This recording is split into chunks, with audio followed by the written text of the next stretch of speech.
guides is what we do. No guidebooks here, just do it bold. Legends are made in grease and gold. It's more than cars, it's heart and soul. Creating drive that takes control.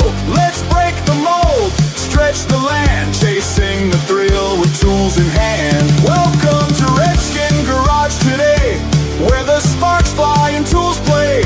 With every twist, turn and grind, you'll find a dreamer's state of mind.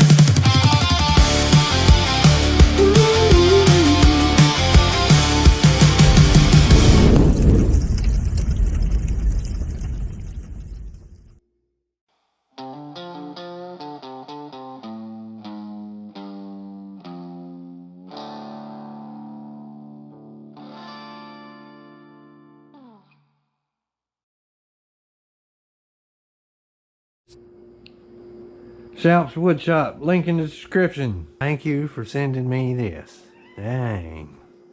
I really still can't believe I would. This is so daggone good. Oh, shipping and handling. Miss Redskin dropped it. Miss Redskin dropped it.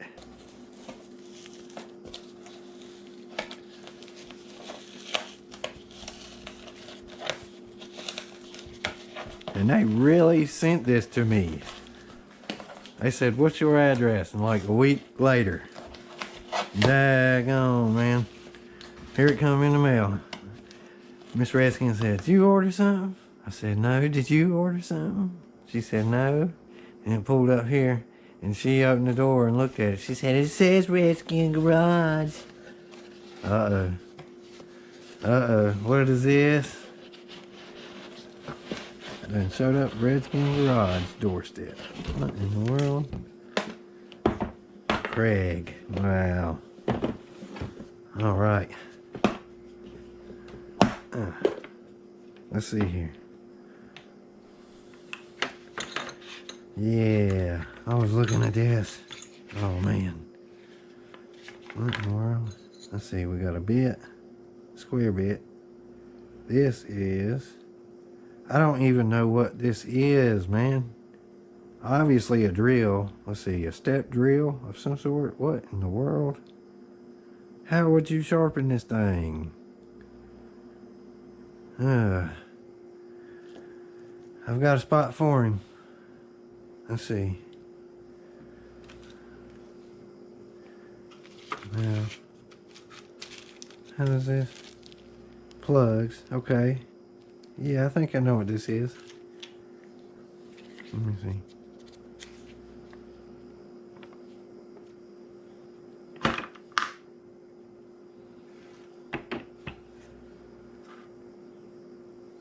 A screw.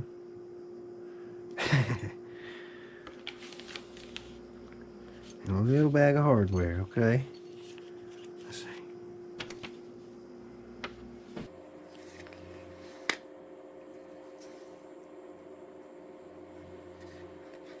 Obviously clamps. And another little Allen key here. Hang on. One goes here. And another one goes here. It goes like this. Well, it fits a little better. Let's see.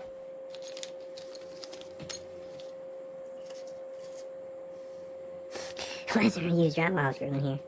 Self-tapping. Okay.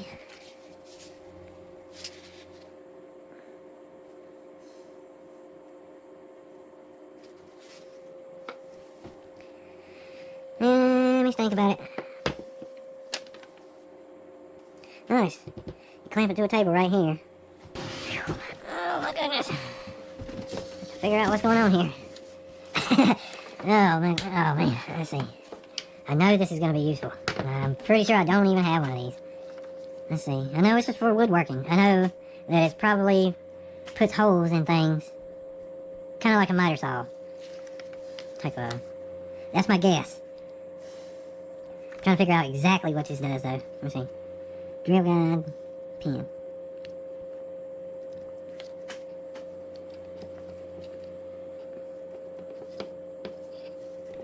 Oh, gracious. Somebody got a death grip on that sucker. Why you do that for? Real? Hang on, get some pliers. 4 wood screws. You can. 1, 2. What? To minimize movement during use, secure the jig to your workbench using 4 wood screws. They're up under here. 1, 2, 3, and 4. So you can screw it down. You can clamp it down. This is a depth collar. Oh, open up. It's for the drill bit. Let's see. Yeah, it prevents it from going farther. Obviously, depth collar. Alright, let me see here. I want it to go on. Not from the bit side. Scoot him on up. Gotta be that daggone tight, man. Just clamp him down, he'll be fine. Alright. And one is for the chuck of the drill, I'm guessing. And the other is for the depth of the wood. Get on there. Is it a different size or something?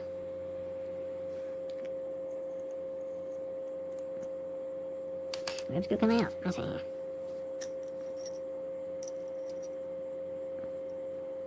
Okay. Maybe it works better with this one. Oh, that's magnetic. So it goes on here. That's crazy.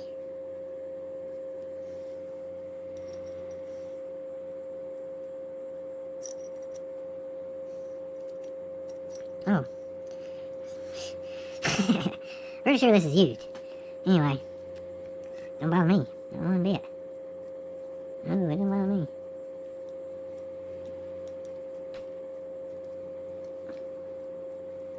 Alright. Whoa, now. Whoa, now. Whoa, now.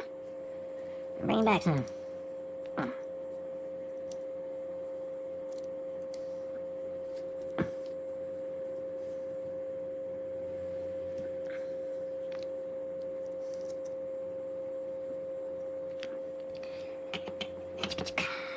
Alright, that's that.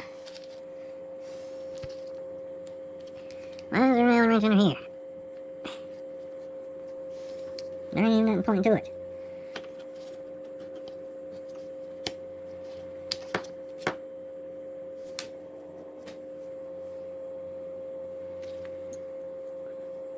I guess it's just so you don't lose them. Same size, ain't it?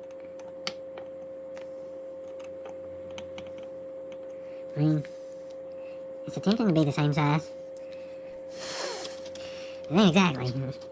Put it that way. It's, close enough. It was manufactured on the same road, but I don't know if it's... yeah, Allen keys. Anyways, let's see... Okay. How many Redskins change a light bulb, man? Alright, depth setting gauge. Find correct setting, depth collar for any variation workpiece thicknesses. J. This? Hang on a minute. Let's see. This table. This. I don't like that. I'm gonna stick it all the way down. See?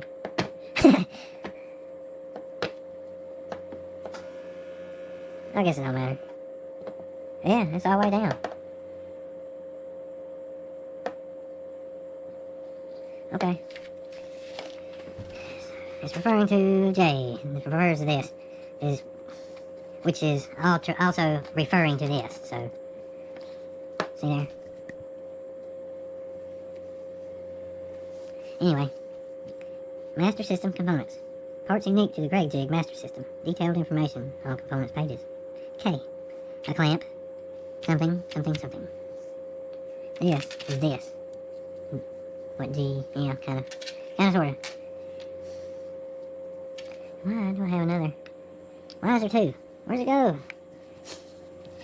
Where do it go? In here? Uh-oh. Be careful with that. Where does this go? Anyway. A roll pin. Okay. Next page.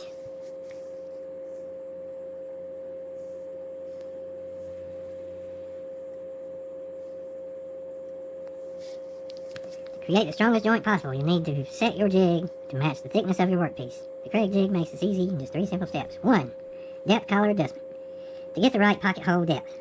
Yes, so it's making these little holes. This is exactly what I thought this was for, which I really need this. Anyways, let's see. To get the right pocket hole depth, you will have to adjust the position of the collar on the drill bit. Aha! So let's see. Let's see. 1/2 inch, 3/4 of an inch, 1 1/2, and 1/4 of an inch. 1 1/4 and 1 1/2. I guess would be slammed to the thing. Okay. Then this side just has alternative measurements. Gotcha. Let's see here. 5/8, 7/8, 1 inch. Yeah. I don't know why they wouldn't just. Man. Humans being humans. 1 inch, 1 1/8 inch, 1 3/8 of an inch. And then again, 1 1/2 an inch, 1 1/2 inches. Because the only next measurement would be 1 4/8 inches, which is 1 1/2. So that'd be slammed all the way to the thing. I gotcha. Definitely used. Okay, let's see here. Yeah, see somebody went a little too far on the workpiece. Twice, 3 times maybe. Maybe even 4. Yep, looks like 4 different holes. Looks like you hit this one 3 times, and this one once. Anyways. Yeah. Settings. Number 2, drill guide adjustment. To ensure the exit point of your screw is near the center of the workpiece. For the strongest joint possible. You'll need to adjust the position of your pocket hole by raising or lowering the drill guide's height to match your workpiece thickness. Loosen the drill guide pin.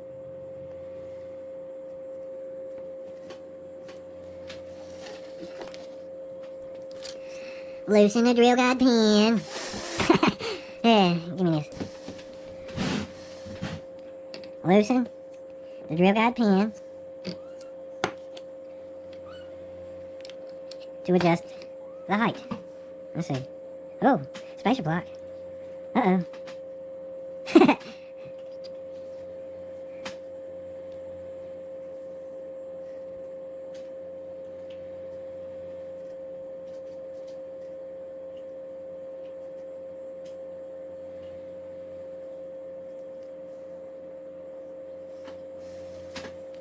I'm learning.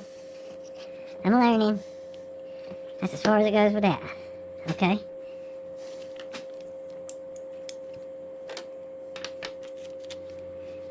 You will need to adjust the position of your pocket hole by raising or lowering the drill guide's height to match your workpiece thickness.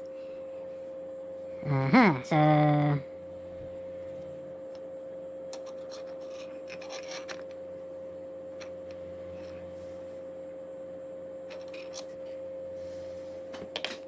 Okay, I think I see how this is going. Let me see here. If I want this far, let's see what. Yep. So it's gonna be. This is just a countersink bit. The tip is just a countersink tip. That's all it is. Not even really. It's just a pilot hole tip for the tip of the screw to go in. Yes. Let's see. Okie dokie. So, set this. Looks like it is. Set 2. Already. About... 1 and... Now how is that? Hang on. It's like it's missing. Is there a line missing here?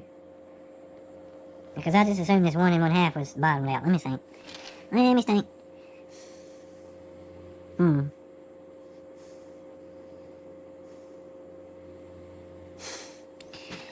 Keep reading. Sometimes takes hands on. No, I haven't looked up how this works. I know what it is, I know how it works, but I'm trying to figure out how to... Let me see here. I'm only 3 pages in anyways.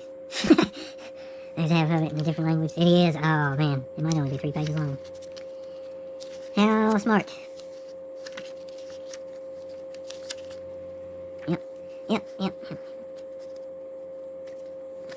So we're about 10% through the book. Okay.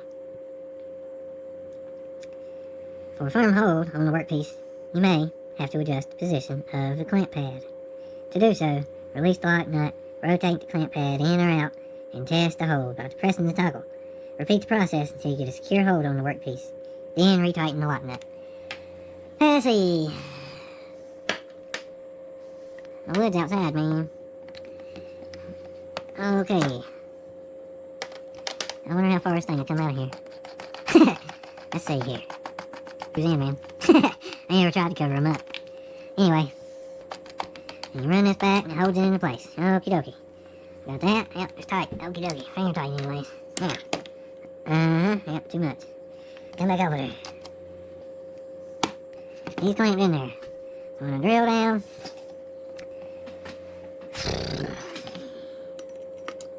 Why is it A, B, and C holes? So I'm gonna drill down.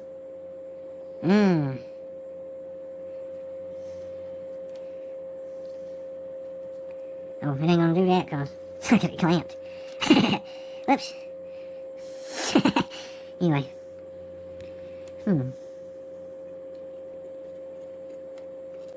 Okay. Let's see here. Oh, I'm locking off. Yeah, we got him clamped down. Now, let's figure out what A, B, and C holes is. If I can. Pocket hole placement.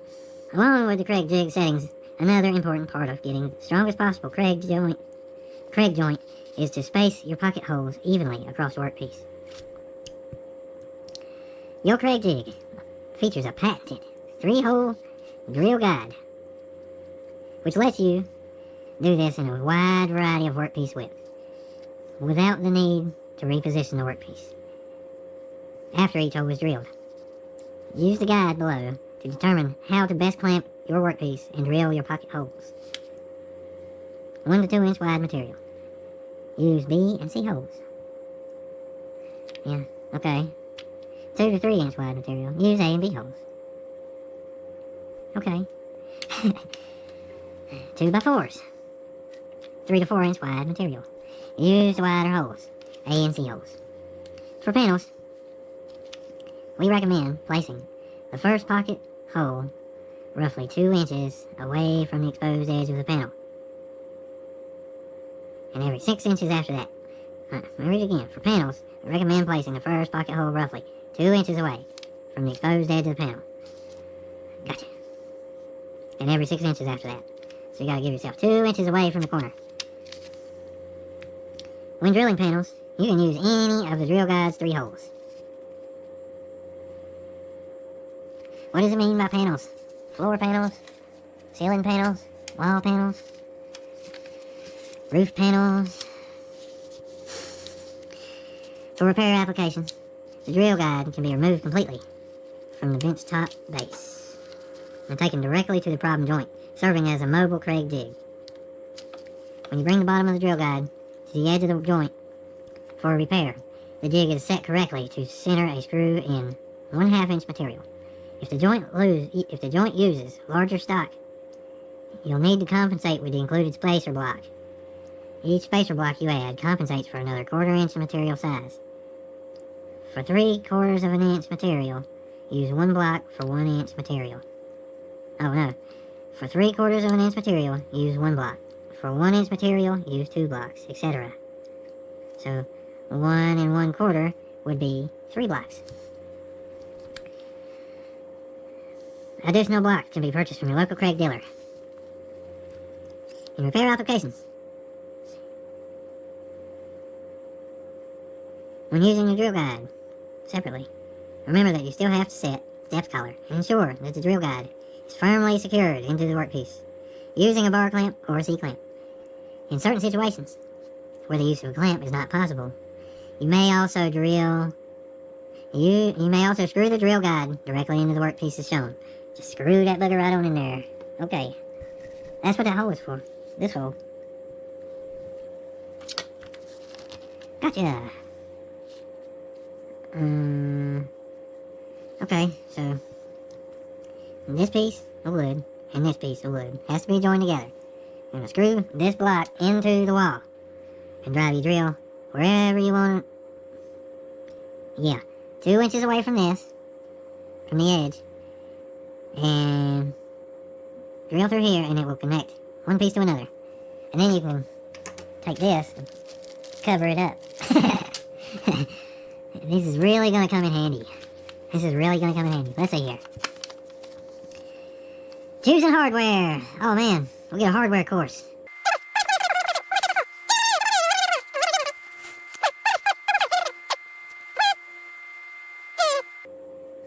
Okay, so these are all the same holes. Angles ain't different. A, B, and C holes are no different, other than the fact of the spacings.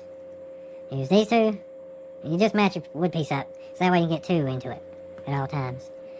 And let's see. So, this is your 2x4. Yep. And let's see. This screw is going to end up like this. And the other workpiece is going to be one of the directions. It's going to be the other way. Yeah. I'm pretty sure I get it. I don't know what this is for. But I thank you. It ain't going to hurt me. I love a good long driver bit. Let's see here. Fine thread screws are recommended for hardwoods, so they reduce the chance of material split when driven. Huh, didn't know that. You'd figure it would displace more wood, but anyways. Deep square drive improves driver engagement and reduces the possibility of cam out.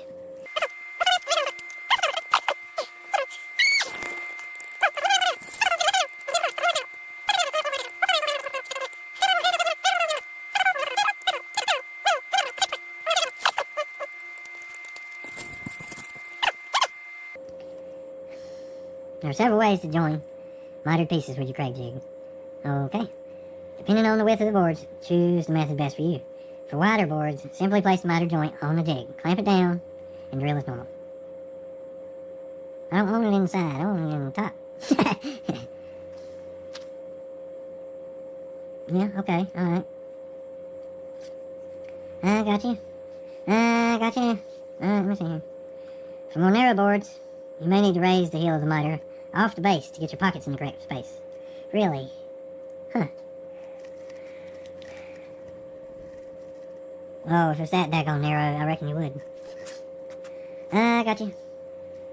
For creating mitered corners with the Kreg jig, we generally recommend at least 3-inch wide boards. For smaller stock, it may be helpful to place one pocket hole on either side of the joint instead of 2 holes on one side. That makes sense to me. Alright. It means place one on one side and one on the other. Kinda like this, but yeah. Either or. You could do all kind of stuff with this. Anyways. Common board sizes. Nominal size. Nominal size versus actual size. When you look at the labels on the boards, at the home store, or woodworking store, when you go to buy lumber, you may see sample sizes like 1x6 or 2x4. That's the nominal size of the board, which describes the board's dimensions before it was machined to finished size. The finished size, known as the actual size, will be slightly less. Yes, I know. A 2x4 is not truly 2x4 inches. Ridiculous.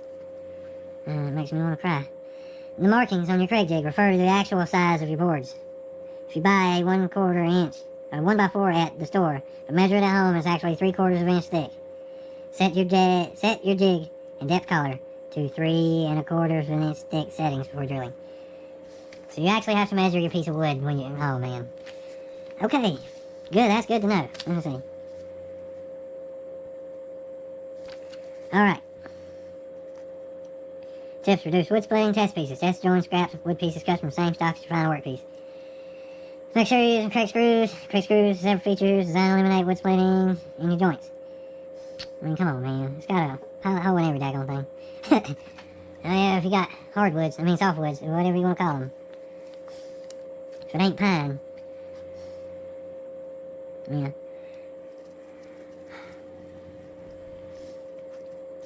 That is messed up. Anything dense and nice just cracks and splits on you. It's just what makes it more valuable. Rarity. Difficulty. Use fine thread screws and hardwood. Coarse thread screws displace more wood, thanks to a more aggressive thread pattern. Let's refer to choosing a screw.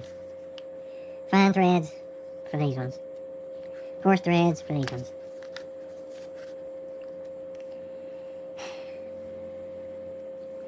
Screw it in, back it out. By driving your screw halfway in, back out, then in again, you reduce excess wood in the hole.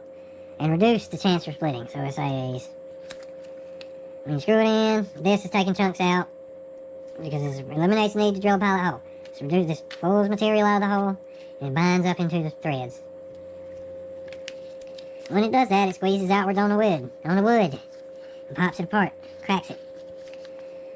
Screw it in, screw it back out. Drive your halfway in, screw it back out, reduce excess wood in the hole, and reduce the chance for splitting. It just gives the wood a place to come back out, like an auger pulling material back out of a hole. Sometimes you gotta pick the auger up and take the dirt with it. Get all that dirt off the top of it.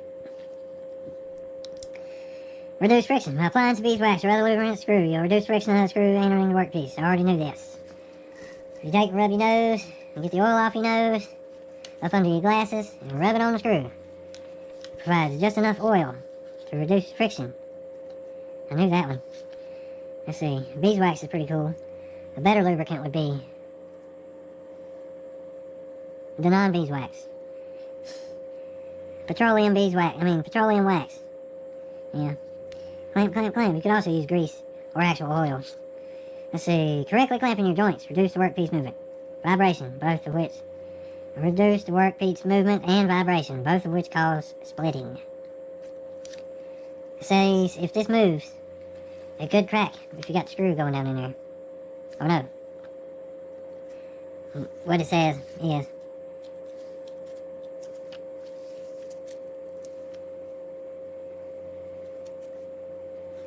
where'd that picture go? Bring that picture back.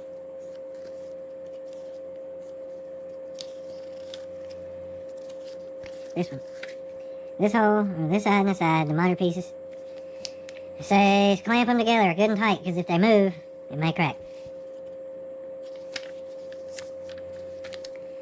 Additional components. Face clamp.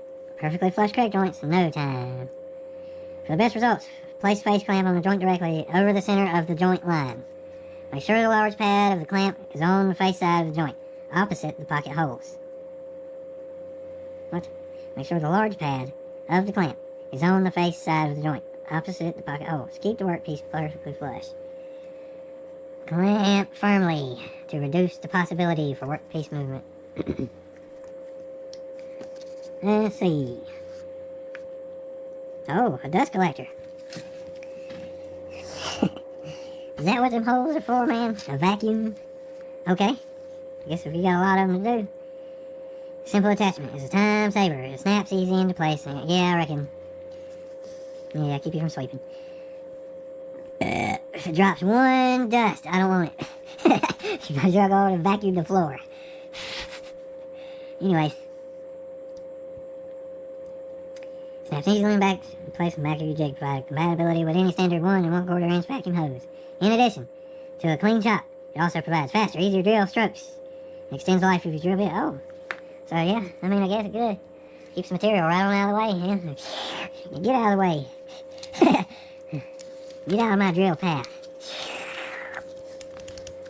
Kinda cool. Alright, let's see. Keep it from binding up. Yeah, especially with some pines and real sappy crap. Wouldn't be fun. Yeah, it wouldn't be very much fun. Additional components. Material support stop.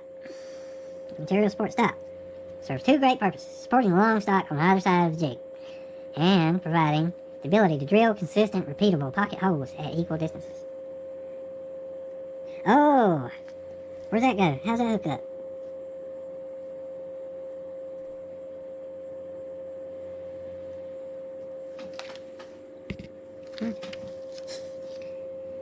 To use material support stop as a repeatable stop, simply screw the stop from the work surface at your chosen distance from the jig and fine-tune the arm to the exact distance desired. Yeah, so you screw this little arm in. I'm trying to figure out how it hooks up, though. I mean, it might just screw right into the wood, into the table. Yeah, it looks like it might screw right to the table. To use material support stop. To support your workpiece, simply swing the stop arm out of the way and slide the workpiece into position.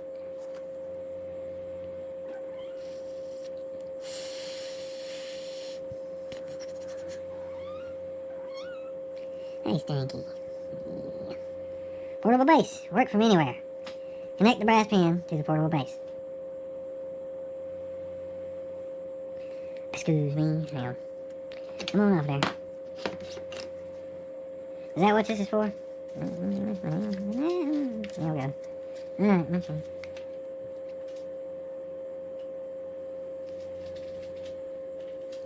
I mean, what this is for? Let's see. Oh.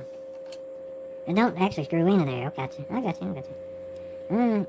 actually screw in there. That's okay.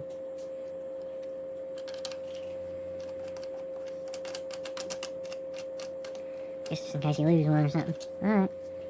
And machine. Connect the brass pin to the portable base. How? That's an additional component. Oh. Alright. I'm gonna go in there. Oh, I got putting him on backwards again. Whoop, right on in there. Let's see.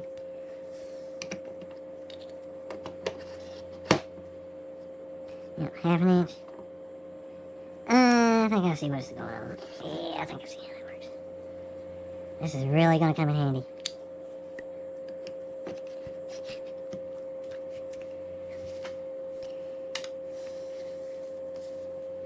Match the markings on the side of the drill guide to the thickness of your workpiece. And then... See, I thought that's what this was.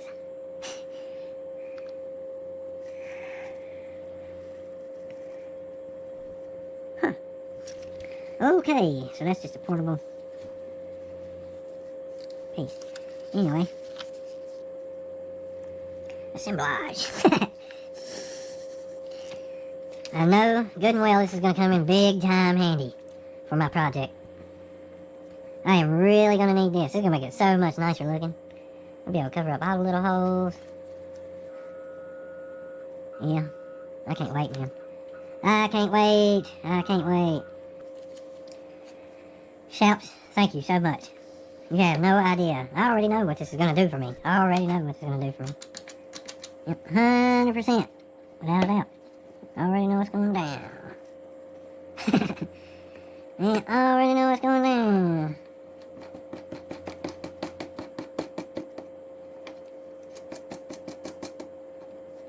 Will it come out and stay?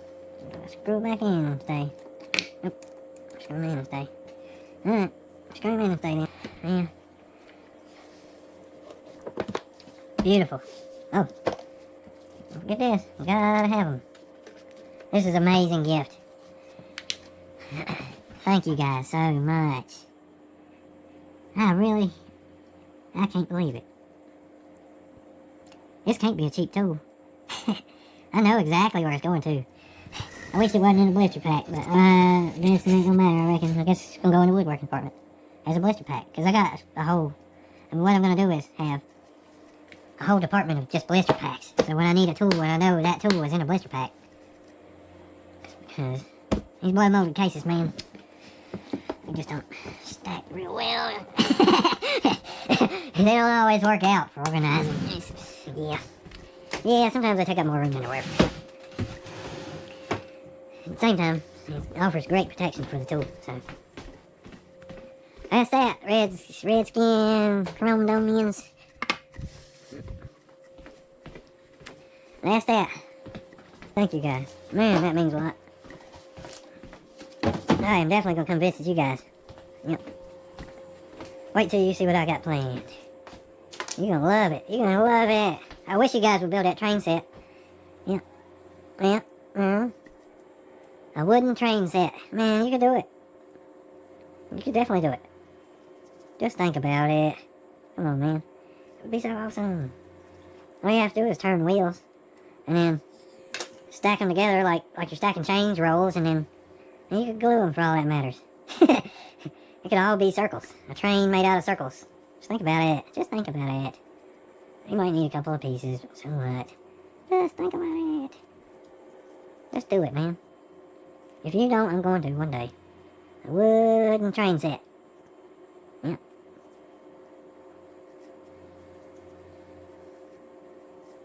And if you're new here, subscribe. Obviously, we've got a wooden train set coming. Everything out of Dad's room got moved back into here. Right back into here. Yeah. But Grandma raised again. Move back in. So, hey, do what you gotta do. Got stationery. Let's see. We'll start over here. A whole bunch of junk. Needs cleaned again. A whole bunch more junk. Let's see. Tristan, you need to come get these, please. We got a game department. Got movies, DVDs over here. I gotta play this thing and sell it. Let's see. These are all VHS movies I got left. So I'm gonna put these VHS movies next to VHS movies. These in this index box. These books need to go on the bookshelf down there. This is paperwork I gotta burn. This is partly paperwork I gotta burn and stationery items. This is stationery items. This tote, these things, these, Stevie box, this, the sewing machine box, this tote down here. It's all arts and crafts. Gotta get me a table set up here. This chair is going outside in the garage. These games, I gotta play that scene it, and then sell this whole stack right here. These records gotta be sold. We'll see if we can do that. These posters gotta be sold. This is all Mrs. Redskins dad things. Optics department, still, kind of right here. Music department, everything, and telescope. Yeah, lots of fun. This TV is junk. It's going in the micro scrap department. Let's see. As you saw, I have, or as you'll see, I have cleaned out around the wood stove. Really good. I actually already had fire in it. It was really nice. Did pretty good. Making hurricane. So I got all my fire starters put to the side. These fire starters, I got them. There were 24 in a box. Take a guess at how much I paid for one box. $2.50 a box. I could not believe my eyes. I managed to score. Let's see. Let's see. That's 12, 13, 14. There are some of those buckets. So it's like 15, 16, 17. There's a whole bucket outside the garage. It's like 18, 19, 20. Yeah, I got a bunch of fire starters. I like them things. They're pretty easy. You got good dry wood. For $2.50 for 24 of them. That's crazy. You'll see. Stick around. I got it all on time lapse. Yeah, I'm getting ready to put these index boxes, the books inside of them. I'm getting ready to put them where they belong, on the bookshelf. There's a little bit of room in here. So, yeah, buddy. You would see a lot of things. I did a whole lot. Trying to keep everything kind of sort of where it's going in its home. Here's Mrs. Grandma Redskins' room. You ready? I'll pan real quick. You ready? Okay. There it was. She moved in. Anyways, let's take a light. Now the light don't work. Gotta get there and change the bulb or something. Yeah, we'll move some of the things in here. A couple of things in our room.